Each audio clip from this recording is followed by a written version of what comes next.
पहले तमाम डोडा वासियों को आज के संविधान दिवस कॉन्स्टिट्यूशन डे की शुभकामनाएं देता हूं। आप सब जानते हैं कि जिस प्रकार से एक वाइब्रेंट डेमोक्रेसी हमारे देश में है, ये सब चीज़ें तभी मुमकिन हो पाई क्योंकि आज के दिन 1949 में एक ऐसा कॉन्स्टिट्यूशन इनेक्ट किया गया और उसको फाइनली 26 जनवरी 1950 को इम्प्लीमेंट किया गया, जिससे एक अलग अलग विंग्स बनी, लेजिस्लेचर, एग्जीक्यूटिव, जुडिशरी, और सबको अपनी अपनी हदें बताई गई और कैसे एक दूसरे पे चेक्स एंड बैलेंसेस रखना है ताकि एक आम इंसान के राइट्स को प्रोटेक्ट किया जा सके, एक आम इंसान की तरक्की और उसको जो बेसिक सहूलियत है वो प्रोवाइड की जा सके। और we are proud to be the largest democracy, the largest vibrant democracy of the entire world. आज के दिन आज जब हम बच्चों के बीच में इसे सेलिब्रेट कर रहे थे तो हमारे बच्चों ने इसमें बढ़ चढ़ कर हिस्सा लिया। अभी एक यूनिटी रन हुई, उसके बाद हमारे बच्चों ने एक मैसेज दिया कि ये जो इक्वालिटी है और जो हमारे फंडामेंटल राइट्स के साथ हमारी फंडामेंटल ड्यूटीज़ है उनको वो आगे चल के इम्प्लीमेंट करेंगे और इस देश की बागडोर जब उनके हाथों में आएगी तो वो उसे और आगे लेके जाएंगे। इसमें मैं फिर से हमारी तमाम सिविल सोसाइटी को और जितने हमारे लोग श्रोता आपके ज़रिए हमें सुन रहे हैं उन सब से एक रिक्वेस्ट करूंगा कि आज के संविधान दिवस पे हर कोई अपने अपने घर पे, अपनी अपनी ऑर्गेनाइजेशन में, अपने अपनी NGOs, जितने लोग हैं, जो ग्रुप्स हैं, सब मिलजुल के एक कॉन्स्टिट्यूशन प्लेज ज़रूर लें और कॉन्स्टिट्यूशन के बारे में 10 मिनट बैठ के एक बार डिस्कशन ज़रूर करें। और ये डिस्कशन ज़रूरी नहीं है कि आप पॉजिटिव ही करें, आप क्रिटिकल डिस्कशंस कर सकते हैं कि हमें देश को और कैसे अच्छा बनाना है। ये सारा एक मैसेज आज तमाम आवाम को जाना चाहिए और आपके ज़रिए मैं फिर से सबको संविधान दिवस की शुभकामनाएं देता हूँ। जी, आपका नाम? सर, मेरा नाम आबिद कलीम नाइक है। आप थोड़ा बताना, जो आज run for unity constitution day पे ये प्रोग्राम हुआ उसके बारे में बताओ। सर, ये प्रोग्राम हमें बहुत मतलब कि इम्पॉर्टेंट है हमारे लिए। जैसे हमारे DC sir Harvinder Singh sir, इन्होंने ये रैली रखी, क्यों? इसकी वजह से हमें मालूम होता है कि कॉन्स्टिट्यूशन, सबसे पहले सुबह जब मैं आया स्कूल मुझे मालूम नहीं था कि आज ये दिन है। ये क्या देता है?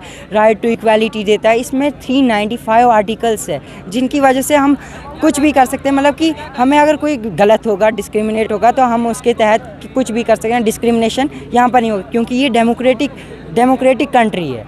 और यहाँ पर 26 नवंबर को ये 26 नवंबर 1950 को ये बनाया गया था, ये कॉन्स्टिट्यूशन। बट इसको फिर आगे क्या किया? 26 जनवरी 1950 को फिर इम्प्लीमेंट किया। जी, इसको लगे थे मंथ कितने? 2 years 11 month 18 days लगे थे इसको बनने में। और इसमें रूल्स हमारे लिखे हैं। तो बस सर, थोड़ा ब्रीफ करिए। आज कॉन्स्टिट्यूशन डे था, अडॉप्ट किया गया है, आज कॉन्स्टिट्यूशन डे था।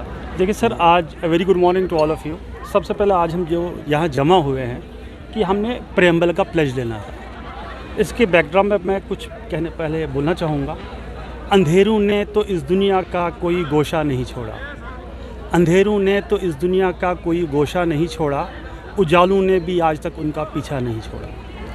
ये शेर मैंने इसलिए पढ़ा कि जो प्रेम्बल है, प्रेम्बल मीन्स एन इंट्रोडक्शन, कि आप अपना तारुफ क्या कराते हो, आप अपने को कैसे प्रेजेंट करते हो, आपका इंट्रोडक्शन क्या है, आप कौन हो, क्या हो। ये क्रक्स है उन पॉलिसीज़ का, उन रूल्स का, उन रेगुलेशंस का, जो जितने भी भारतवासी हैं, जो जितने भी हिंदुस्तान के लोग हैं, उनके ऊपर ये इम्प्लीमेंट होता है। जिसमें हम पहली बात कहते हैं, we the people of India, हम जो लोग हैं हिंदुस्तान के, हैविंग सॉलेमली रिजॉल्व्ड, हम एक अहद लेते हैं, एक प्रण लेते हैं कि हम अपने इस हिंदुस्तान को, इस अपने भारत को क्या बनाएंगे? सोशलिस्ट सॉवरन, सबसे पहले सॉवरन, कि हम आज़ाद हैं, कि हम आज़ाद हैं।